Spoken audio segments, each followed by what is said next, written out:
Hello, everyone, and welcome back to Everyday Excellence. I'm your host, Todd Baldwin, and today we have Lisa Farley and Dean Wilkinson, the owners of Accurate Door. Dean, Lisa, how you guys doing today? Good, Todd. Thanks for having us. Yeah, really good, Todd. Thanks for having us here. Yeah, you bet. I was looking forward to talking to you. So, welcome to the show. When we had chatted during our prep call, you guys had shared with me Accurate Door has a long history, but the chapter you're writing together today is especially unique. So, Lisa, I thought we would start and kind of wind the clock back to the beginning and let you just tell us, how did Accurate Door originally get started in 1972? It was from my late husband's grandparents, started the company. His parents took it over for quite a while.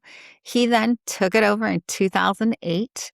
And then when he passed in 2020, I took it over. So it's had a history of yellow pages and Google and lots of transformation, but serving the Chicagoland area. It's gone back and forth between some commercial emphasis and residential emphasis. And so we are at a stage right now that brings us here. So it's had a long history, over 50 years here in the Chicagoland area. Awesome. You mentioned Yellow Pages. It made me smile. That's how I got my teeth in marketing. Yeah. Selling Yellow Pages out of college. That's dating me a little bit, but yes. And now you're into the whole world of digital and Google and now AI and all that fun stuff. So you guys are in the garage door repair and replacement. Is it mostly repair business? Is it repair and new installs? And then also residential, commercial? I'm just curious which one of those two leads the pack. It's a combination of repairs and installs. And we are currently about 70% commercial, 30% residential, but our residential division is growing real quickly right now. That's awesome. Okay. Do you guys prefer one over the other?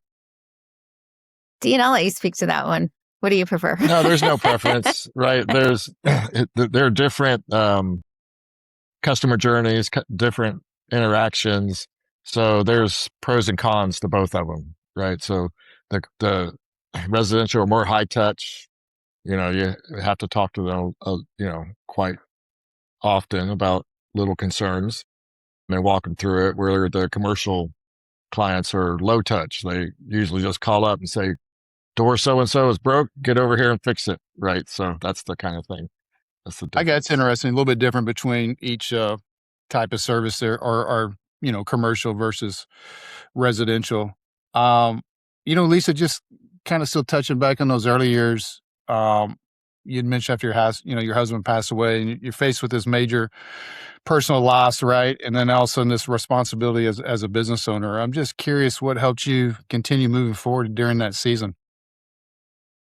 I have a strong spiritual belief here with all of this because my husband passed away. He was young. He was 50 years old.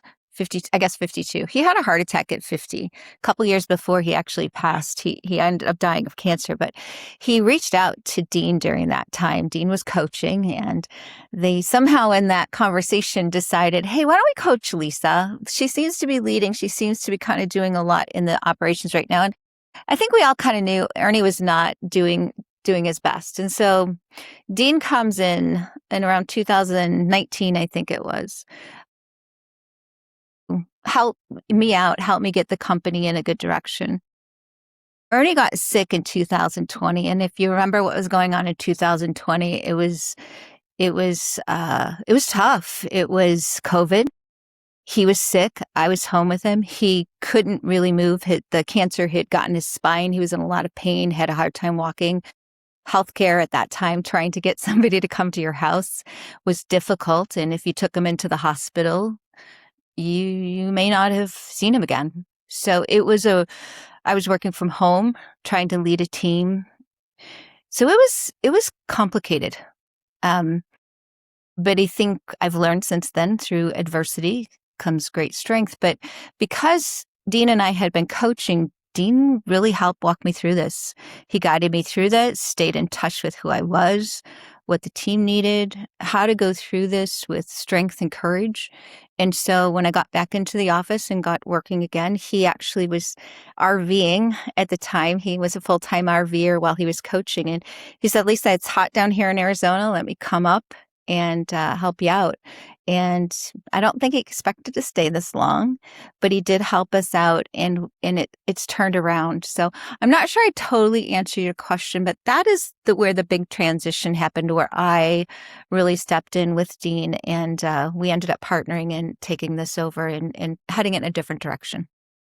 Yeah, no, I think no, you answered it 100%. Sorry for your loss, and so much to go through personally, and then you got this business, right?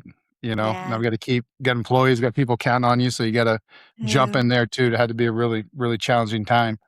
Dean, in our prep call, you had mentioned that you had spent several years in the garage door industry as well and helped build a larger residential garage door company. So I'm just curious, what opportunities did you recognize at Accurate Door that made you want to, I guess, stop RVing and jump back into the fire, right?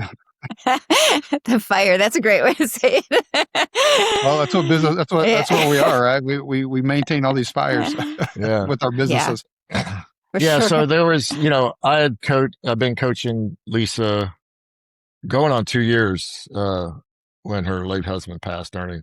And, they had started making improvements already. And one of the things I noticed during the coaching was Lisa's, um, passion for training technicians and giving them some sort of structured training versus in the garage door industry, it's very unstructured.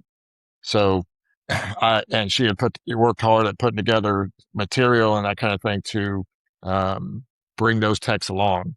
And so that interested me a lot. And while I was, you know, I swore I'd never go in the garage door business again. It was, I was looking at it from a residential perspective, but I used to always sort of fantasize about a business that could live on reoccurring customers. So you go win that customer and maintain that relationship and get it. So that was another aspect that really attracted me here because they had a large commercial base, and they organically they hadn't even marketed. So I saw all kinds of opportunity, but it was more, um, we knew Ernie was sick and we knew Ernie was dying, and and I planned, when he does, I'll come help with the transition. And so I got there and just seeing Lisa and how she was going through that and the work that we had done during the coaching period where there was such great leadership and great heart behind that.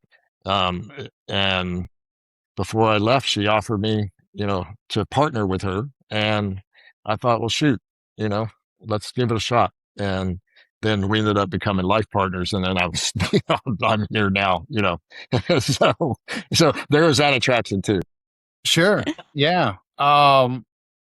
Lisa, what strengths does Dean bring that have helped move the company forward?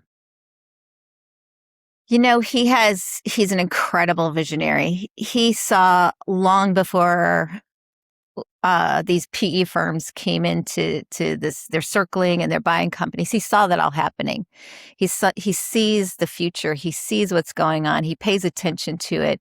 And there's a book out, Blue Ocean. I'm not quite sure who the author is, but you can be in the shark-infested red ocean, or you go over here in the blue ocean and you look for opportunities that nobody sees yet.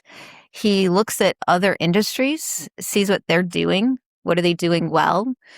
And we take from those what's working well. And so the visionary aspect is huge.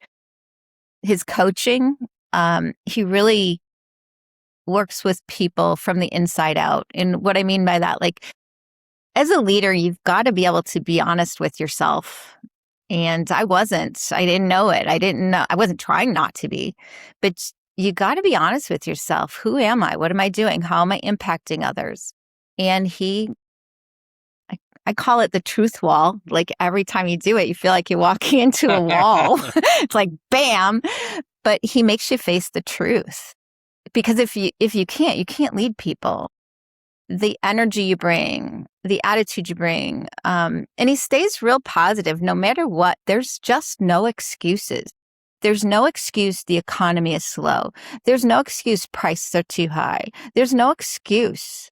You cannot be an entrepreneur and succeed if you ride on excuses. I still have it on my computer right now. One of the things he taught me, I put this little label. What will it take?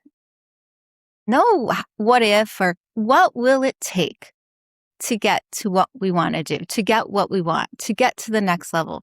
Not how will we, what if? No, what will it take? And so he's helped me change my mindset, and he helps the team stay on track with it, keeping our mindset strong. I like that. What will it take? I like that a lot. I'm going to steal that one. I like that. Dean? Yeah. Yes. What strengths does Lisa bring to the company?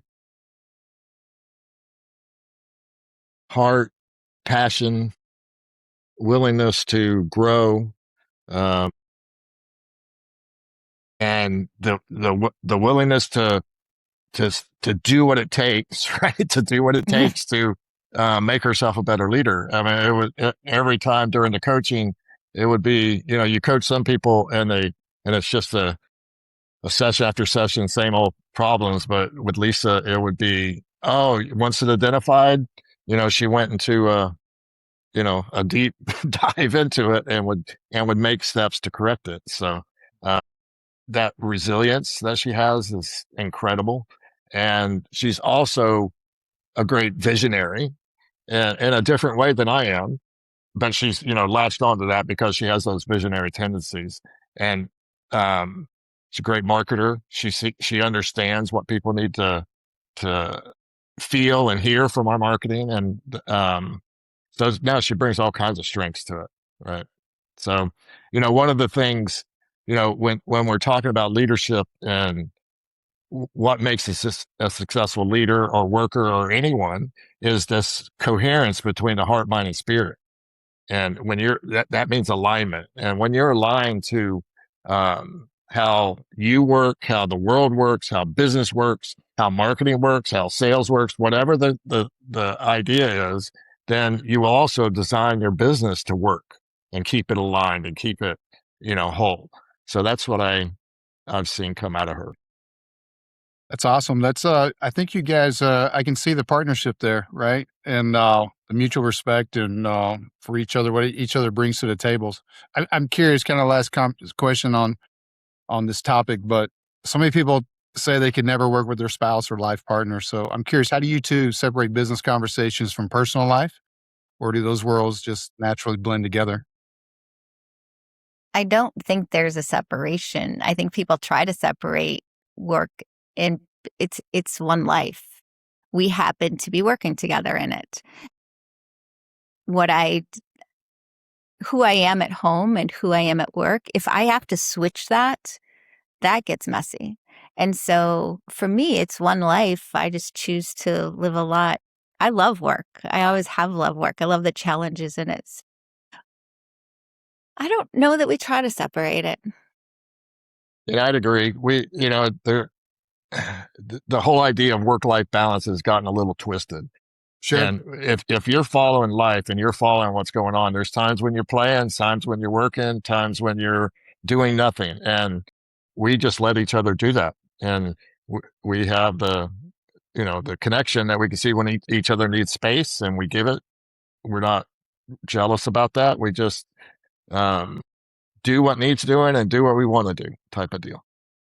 I like that. I think as older you get, we get a little wiser too, right? So, yes. Yeah. I was thinking about that when he said, "Hey, if I see that Lisa needs space, I give her space." What a concept! But I think we're a lot younger. That doesn't work so well. We also you have to. I think that the thing here too is you also have to know what you need. I need space right now. I need processing integration time, and again, if you're not on this journey to better yourself, you don't even know to ask for it. You don't even know it's possible to do that. So there's a bit of self-care here, that the more care we take of ourselves, the more we can take care of other people. And most of the time that's a different way. Let me take care of everybody else and forget about myself. And right. It doesn't work so well. I did that. Yeah. It didn't work so well. What I love about all that is, like, just everybody, like you guys, it seems like you're still real big on just continuing to grow, which I think is so important, right? Because yes, we're older, Yeah. we're wiser, but we still don't, there's still so much to learn or grow from and experiences. And it sounds like y'all are really, really open to that. When we were talking earlier, Lisa, you had mentioned that um, one of your goals, right? You wanted to turn Accurate Door from a workspace into a growth space. So, what does that mean to both of you? Again, this came from Dean. This was part of the coaching that we went through. It's Okay. kind of what we just said. There's not really a difference between work and life. Whatever struggles you have internally or going on at home, they're the same struggles you have at work. It's just different people, different environment.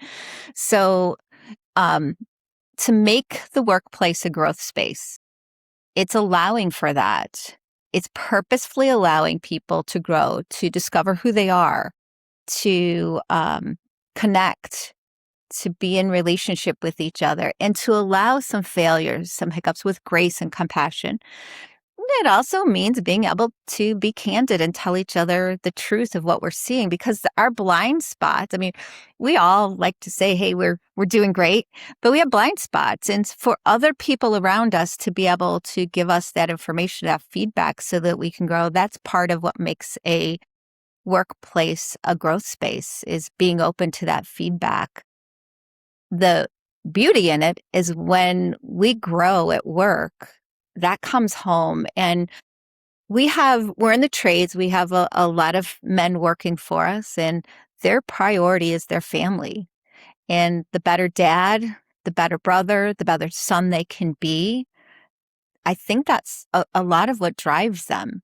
And so why not make work a place they can grow, both for work, for themselves, for the benefit of the company, but also to be that better person they are when they're outside of work.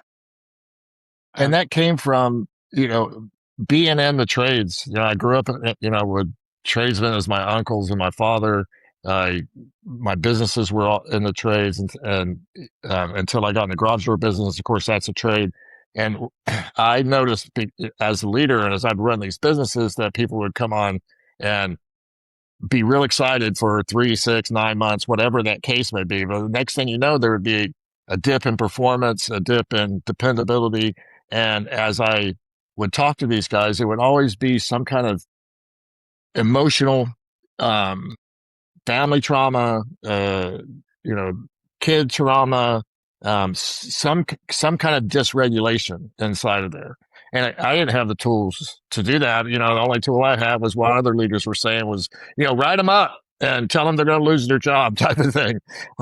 Well, there's been a skilled trades gap in our country for a long time, but you get into the little garage door industry and that skilled trades gap is even bigger. And so, you can't afford to, keep turning over people just because they're going through trauma.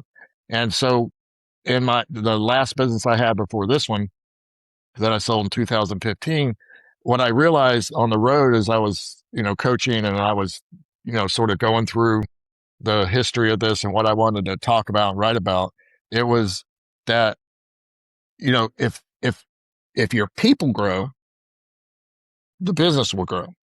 And it became, evident just accidentally. I started teaching emotional intelligence inside, to our whole team.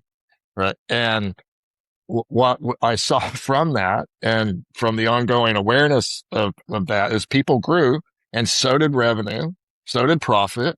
And our team solidified to the place where, most of the guys that I left there in 2015 are still there in that same business. That's the kind of team that we had built because we all grew together. Yeah, I think personal growth is really important with your team members. So, because you're right, they're going through life too, and life has ups and downs. And I always try to be really empathetic and just try to be there for them and help them. And whether it's, hey, need some additional time off or whatever it may be, because you're right, you can't just keep firing people, right? And they're not always going to show up and be their best every day. And they're definitely not going to think like an owner because they're not owners, right? They're not business owners. So I love all that. You guys had mentioned incorporating something called EPIC into the company. So what is EPOCH. Is it It's called, EPOCH? yeah. Okay, what is that? Overseas they call it, or, in Europe they call it epoch, but in our dictionary it's called epic, with like a Yeah. EPUK or something like that, So, epic is the framework that I was coaching Lisa through. Okay. And that I had discovered, of all places, through the first words that Jesus, the first red letter words in the Bible, through the Beatitudes and to the place where he says, "You're salt and light of the world." And I had somehow become fascinated with those when I went to church, and they had meant something to me. There's a sign behind me. I don't know if you can read it, but it says, "Live like it's true." Yeah. Okay. I see that. So I wondered, like I went into Christianity like I go into business, right? I say, well, if I want to see if it works, does this actually work? And I was selfish enough to think, does this work for me and my business and my life? And it became this idea of how do I, if Jesus is this great teacher and he changed the world, he began a new epic, right? We changed our calendars around the idea or personhood of Jesus. And so as I started looking at that, I started seeing a path to transformation, and looked at the Greek and the Aramaic and all that, all the real wording of that and the context. And I'll be darned if I didn't see a map of these are milestones. These are ways of being that we go through as individuals. And then I started putting that together with all the psychology, sociology, and spiritual paths around there, and leadership concepts. I said, he's talking about the same thing. If you're going to succeed in life and grow in life, you're going to align your systems. You're going to align your thinking. You're going to align your working, and you're going to align your leading to this, and you will become the best version of yourself along the way. And you don't ever get there, but you just keep going, right? So the Epic Way became that framework, and it's not necessarily a religious framework. It's just a true one. It's just the way the world works, right? So being humble enough to learn, being open-minded, take a radical ownership of your life, realizing we're creators of our own life. We're responsible for that. And then being hungry and thirsty, doing whatever it takes to do that, and also having compassion on yourself and other people, and realizing that you're one being, you're one solid whole being. And it's a beautiful thing. I like it. I agree with everything you said there. So I'm kind of curious, how does or what does accountability look like inside y'all's culture, right?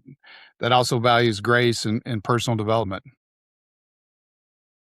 So to me, accountability is just telling the truth. Man, and it's helping someone. So if someone is underperforming, say, right, all you need to do is make them aware that, hey, there's a discrepancy between what we're expecting and what you're doing. And I know you have dreams and goals and desires for your life, and we need to align what we expect, what you're doing, and what you're actually working towards. Let's align those together. And this particular behavior or this particular outcome is not in alignment to that. You said accountability is just speaking the truth. Is that? Yeah. It's it reminded me of one of my favorite sayings, the truth requires no memory. Right. Wow. So I like that. Yeah. Yeah. Yeah. My stepmom told me that years ago. I don't know if I was lying back then. I don't know. No, I think she was a wonderful lady. I mean, well, we've all told lies. Our grandmother would probably notice those.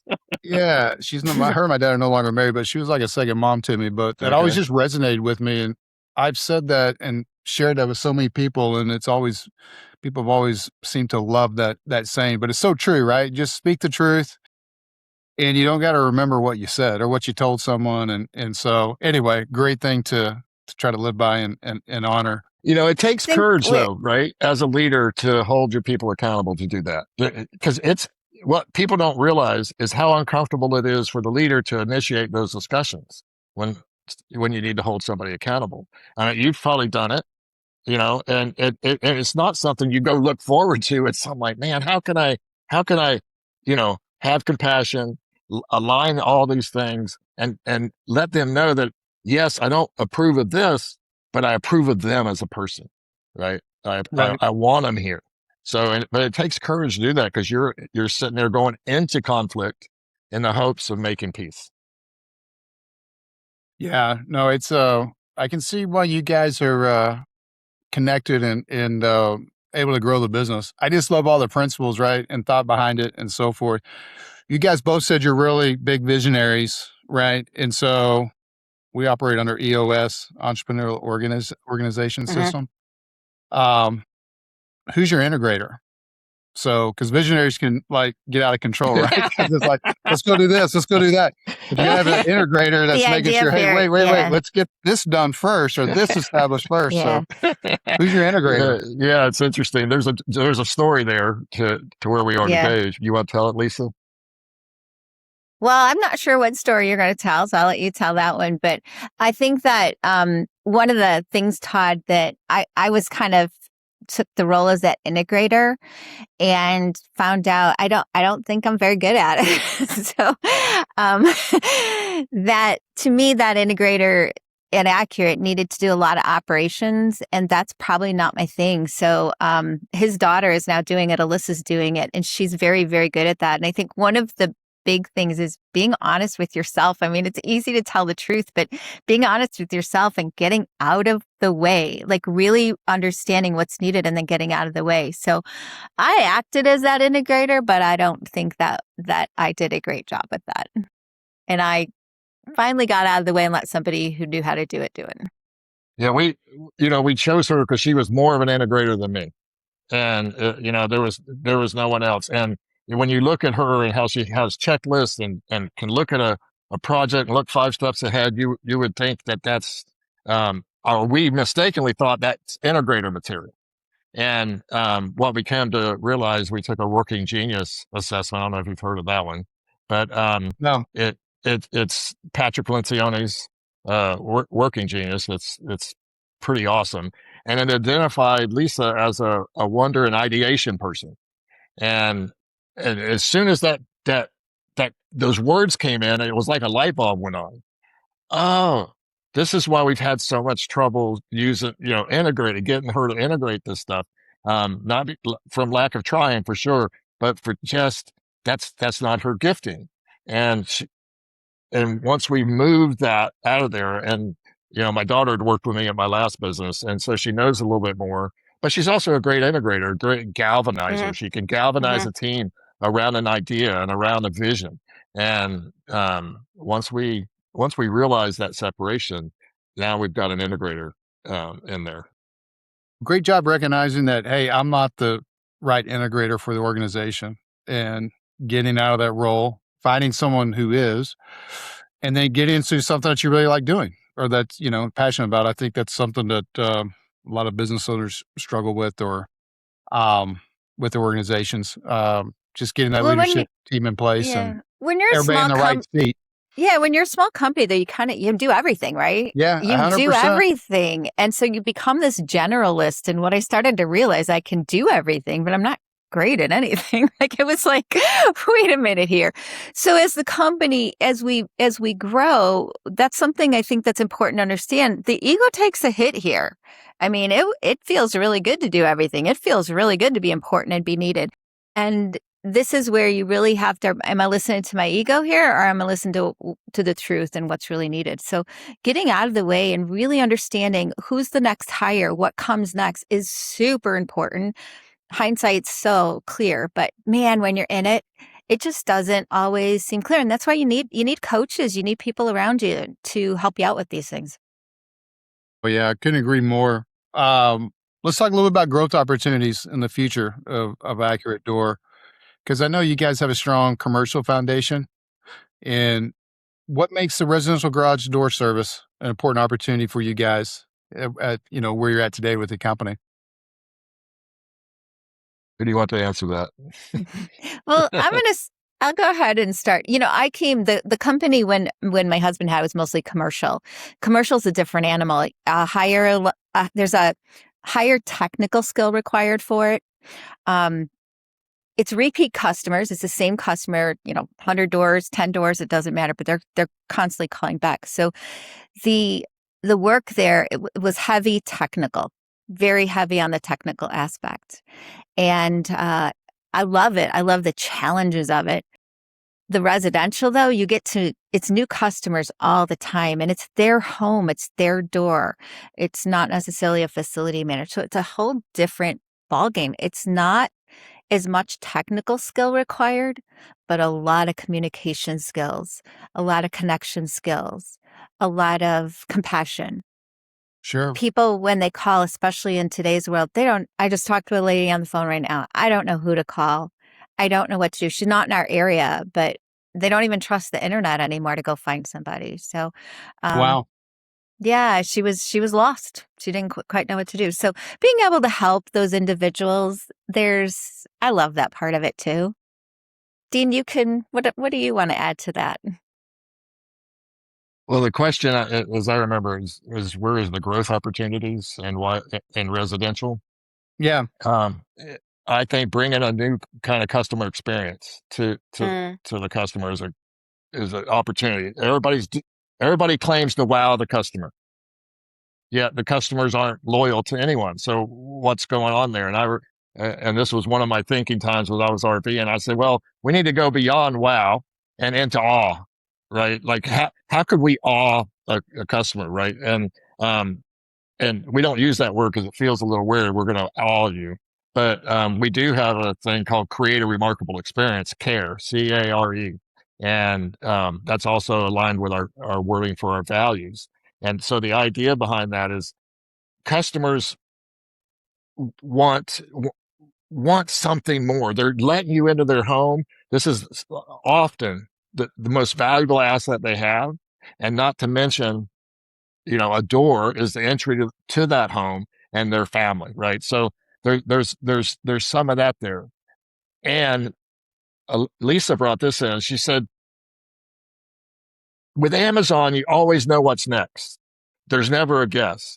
And I've been talking about friction in buying this. How does a customer, how do we remove that friction? And Lisa brought in, how do we create an Amazon-like experience so that they always know what's next? So I think our development of that and using technology today to do that, visual and agentic technology to communicate with the customer, to communicate with the field, between the office and the field, to eliminate that gap, I think the opportunity is there. Well, and with that too is all of the tools. Like if a technician is working with a customer and they've got to go in their truck to figure out pricing and to figure out stuff and to get answers, they need the tools in front of them. They need to be equipped with everything they need to stay connected to the customer. Because as soon as they lose that connection, it's lost. So staying connected, really listening to that customer, but being equipped with everything they need. The technology, we've got a visualizer we're working on so that they're equipped to be able to really take care of that customer and create that remarkable experience. Yeah. I mean, it's taking care of the client is so crucial, especially like you mentioned, that whole homeowner is a whole different world versus commercial. And, hey, take a good client, take care of them, have a good experience, and they will more than likely reach back out when they have another problem. Garage doors, it's, hopefully springs aren't breaking frequently, right? But there's issues, right? Things break. And so I've personally done that. I've used the same people over and over and over for years. A lot of those have become friends or clients because I've been in marketing for so long. People used to always call me, hey, do you got a garage door guy or you got an irrigation guy? You got a guy, You got a guy. I've also done business with clients that I had a bad experience that I didn't do business. So the same principle still applied, right? I was still friends with them, but the clients that I used that did really good work, man, I've used them the last 20 years, for things that come up around the house or whatnot. So I love that real big focus on the client. And I love that you're investing in technology. and making it as easy as possible for your technicians, right, to be able to have that experience and communicate. I'm curious, what's your biggest growth goals over the next 2 to 3 years? Well, it's to grow our team. Here's the thing with private equity circling every home service business Sure. that they haven't already bought. You're not going to, it's like a tsunami and you're not going to stand against that tsunami. So how do you learn to surf? Right? How do you become, and build value into your business and for your team too, not just yourself? How do you build value into that so that you can, one, move faster, build quicker, and become something that either can run alongside of them or get bought by them? So, that's, to me, that's the whole idea. You don't try to fight them. Don't make them the enemy.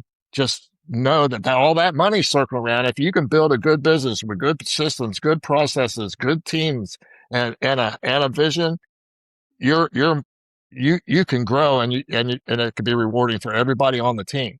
And then so I think the opportunity here is for the independent dealers. We're looking at our idea of what if we had gathered some more garage door guys and figured out how to work in the same area together, the same city. Chicago, we're in Chicagoland. Sure. So, it's a big, how do we gather this group of people who will work under the same standards?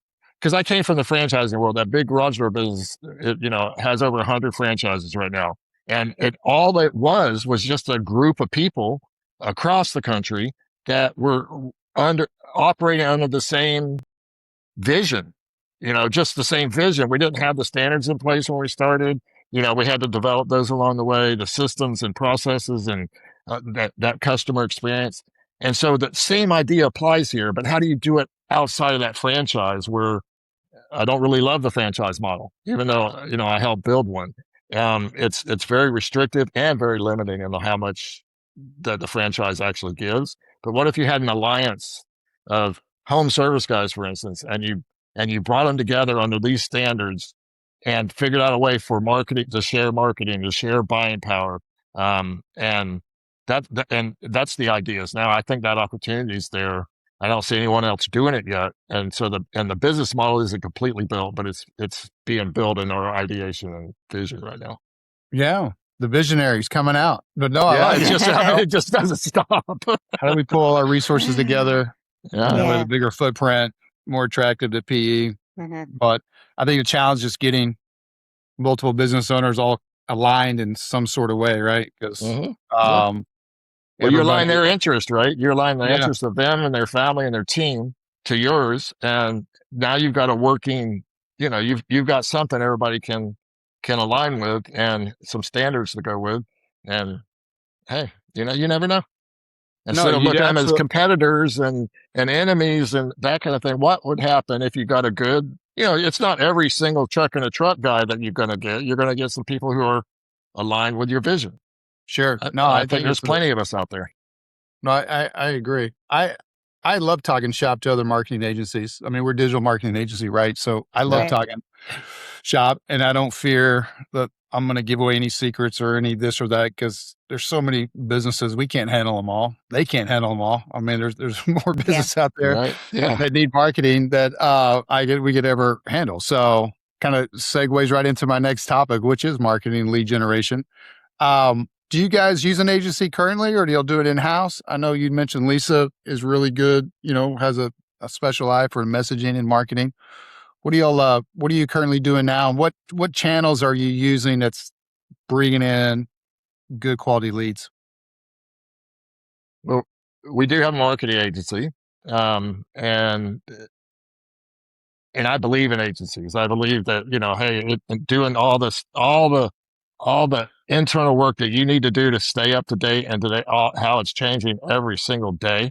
It would be crazy, right? So get the experts where the experts are needed. So we do have an agency, and they handle. They're not a full blown agency like where they handle every single channel for us, but they do help drive a lot of our automations and our SEO and our website effectiveness. but we also have, I don't know, sub agencies, right? We see somebody that's really good at one area, and all right, let's try you. We'll risk the money to try an idea. Sure. And so we've got, what is it, Lisa? We've got 4 different ones running right now. 4 different ones running right now. So it's because they're each good at something else. Sure. Then and I'm like, okay, and so we're giving that a shot. And so our channels are, one, we need Google and fighting for that top spot at Google and the PPC. To me, it's gotten out of hand, and especially in our area where there's so much fake AI websites, fake reviews, all this stuff that these guys are doing, and they've really bid the cost, customer acquisition cost out of, in my opinion, out of the water, right? So, doesn't mean it's not any good. Your LSA or your Google business profile, that those things still bring in the business. And right now we're having luck on Facebook when other people are saying they don't. Yeah. And it's one of our main sources right now. Facebook, is that? Yeah. But going at it a little different. We're not just posting it. We're not just putting paid ads out. We're trying different formats and different things to do on there. So, and getting some good feedback on that. Facebook, are you diving into like groups? Mm-hmm. Yep. Yeah. And I'm in South Lake, Texas, so there's South Lake moms, there's Colleyville moms, there's Keller moms. But people go there and, hey, who do you recommend at your garage door? Is that some of the things that are working for you, or? Yeah, it's actually kind of fun. Because you hear all these, as you're in these groups, you get to really get in touch with the community. So it's a lot of fun. But yes, we do hit the community groups. We do some Facebook ads. We do some organic posting.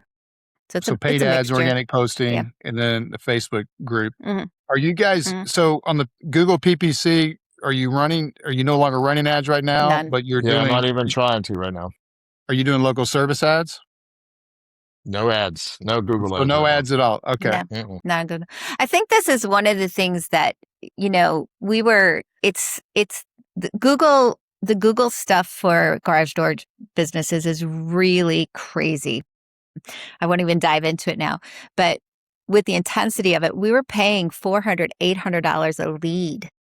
Yeah. That means when we go to somebody's home, they end up paying for it. And I don't think the consumer knows that inside of this business, this world of marketing, these costs have gotten crazy with how to acquire a customer. And then obviously the customer ends up having to absorb those costs at one level or another. So, the Google requirements for like locksmiths and garage door dealers, it's insane because of some of the scams and the corruption that happened at one point within those platforms. So yeah, we don't do any of the paid ads through Google right now. Yeah, the paid ads, the cost per click has just been, in my opinion, Dean, out of control for years, right? Mm-hmm. It was out of control 10 years ago, and it continues to be more out of control. So I think there's a real fine art to trying to make Google Ads and LSA work together and still control spend and dial it into where you're getting some higher quality leads. What I really like. Do you have any garage door clients? We've worked with garage doors in the past. I don't have any currently right now, but I know that cost per click was because you'd see a mess, right? You'll see a mess. I don't care what part of the country. We're hearing it from all over. Because there are people that are having to pay $400 or $500 for just the cost per lead, right? Yeah. So what does that do to the prices? They're sitting here sending contractors with unmarked vehicles out to homes to sell those jobs, and they're essentially lead companies that are acting like garage door companies, and then sending these people out, and then they're splitting revenue with those people. So guess what that does to the bill, right? It has to jack it up. So the $1,200 to $1,300 spring job is common. It's common now that people are doing that, and it's crazy. But here's the thing: it's a business model. Yeah, and customers don't know that they're calling people with that kind of business model. Because you can't, unless you look closely, you can't tell those are AI generated photos. You can't tell that those are reviews all came in at one time, that they're all practically saying the same thing. You know, because you're in a hurry. I need to get this fixed, and boom, I Google garage door repair near me, and here these guys are right there, and they have spent a lot of money to optimize that keyword for themselves. Right. Well, you mentioned SEO. We're huge believers in SEO and building out a really solid foundation, digital foundation, because you're not having to pay that pay per click. But yes, typically you're going to either pay an in-house person or an agency to build a real, what I call real, because there's a lot of bad SEO companies too. A lot of guys that pop to the moon. You've probably dealt with some of them if you, you know, it's so drives me crazy because it's given our industry a really bad name. But if you get the right person and have a what I call a real strategy, yes, it can be very impactful, especially with the Google Business Profile, the map section, but also organically below that in other cities where you don't have a map location. If that funnel is done right and you have success, and yes, that cost per lead can be ideal. It's typically the highest quality lead that comes off of Google is from that organic too. And now we're seeing that with AI too, right? Are you guys getting leads from ChatGPT and the other Geminis? And we were preparing for that a year ago, a year or more. Yeah. So our guy is in the garage door business. He owns a garage door company too, and a marketing company. And so, it's why we already knew him and we liked him. And as we were having problems with our last one, that wasn't doing anything but charging us. We weren't getting leads, I should say. I don't say if they weren't doing anything. But it all comes down to ROI. Exactly. But that's on us. That's on us too, because we weren't watching that. We really weren't watching the numbers coming in, and you have to now. I mean, I've got a report that shows me every marketing funnel that comes in, and then what the revenue is that's generated, and it's important to do that. Or again, the funnel could work. It could even work during certain seasons, but maybe not others. So it's important to watch that, and that's on us too, to really make sure that those are working for us. Yeah, you got to chat. You got to be able to track every lead channel, so you know where the leads are coming from, and that is all. It's been available to do that for years and years and years. And but hey, it came from chat, or it came from Google Organic, or paid, or Facebook, and then where I think business owners really drop the ball is they don't have anybody on their team actually following that through, even though in our scenario, they can see it. They can see where the lead came from, but we can't get did it turn into a client and what was the revenue? Because our whole goal is to paint that obvious ROI, right? And so we want our clients to know, hey, this is working, because they may love us, then we may think, hey, we give great service, we like working with you guys, but if there's no ROI, at the end of the day, eventually that relationship is going to go away, or they're going to fire us, right? So that is our biggest challenge, is just trying to get that end of funnel feedback from the client. It's like you have to be almost a sales coach as a marketer these days, right? Yeah. So I can get the leads in, and if you're not getting a good ROI, and we see the lead numbers there, what's going on in your systems that they're not being followed through well, or how are you presenting the sale, right? So it's all of that. It's really frustrating because we do have to be coaches, and we've got to really coach them to, if we can get them to their side and they're actually tracking it, then they see the value of it. And then now they're really into it. But my old joke was, as a marketer, that our clients wanted us to make the phone ring, answer the phone, book the job, and go do the job. Right. We're responsible for everything. In reality, I'm just trying to make the phone ring, or, create a web form. But no, it sounds like you guys are in a good place. I always tell people today, if we're building new sites and so forth, because the whole strategy of how you show up on Google and AI is completely different, even from what it was a year ago. But just think of your website as an answer first website, right? And that your content is always geared towards that you're answering the questions that people are searching on AI. Because AI has done there's been so much education stuff out there about, hey, just don't go to AI and type in garage door repair near me, because it's so much more robust. So now people are really typing in these long tail questions. At the end of the day, they just need to get their spring fixed. But how they're going about searching and looking is just totally different. And they're looking, AI is looking for trustworthy companies, have good reputations, good reviews, and also can answer those questions, right? Mm-hmm. So I always say, hey, your content's got to be geared towards that. Your FAQs need to be way more robust than they were a year or two ago. that's our feedback when clients reach out or, hey, what do we need to be doing? So, and a guy explained that to me, one of my team members, like, it just made sense. It's like a light bulb. Answer first website. Make sure your content's answering the questions that people are searching and looking for, because the way people are searching is definitely changing. And it's going to change on Google because they're going to all AI mode too here in the very near future. So, off topic question as we wrap up here. I'm just curious, since we're doing a podcast, are there any podcasts that you guys listen to? Could be personal, growth, business, whatever. Doesn't matter. But any podcasts that you like that you could share with our listeners? Well, the first one that comes to mind is Art of Accomplishment. Is one of the latest ones that I've, it I haven't heard of that one. I'm using this as a personal tool too. So, So Joe Hudson, and the Art of Accomplishment. He's a high level coach for, bigger companies, but he's also got a heart of transformation. So he really fits inside our values, and the way he looks at things is, he'll surprise you a little bit about the way he thinks about things. So, but hey, I mean, I could sit here all day and talk about podcasts. Yeah. It's like how many there are, but I'll give you that one. And that's a great one. I like that. And kind of my last. Lisa, what are you listening to? What podcast you have one, Lisa? To, Lisa? I have several.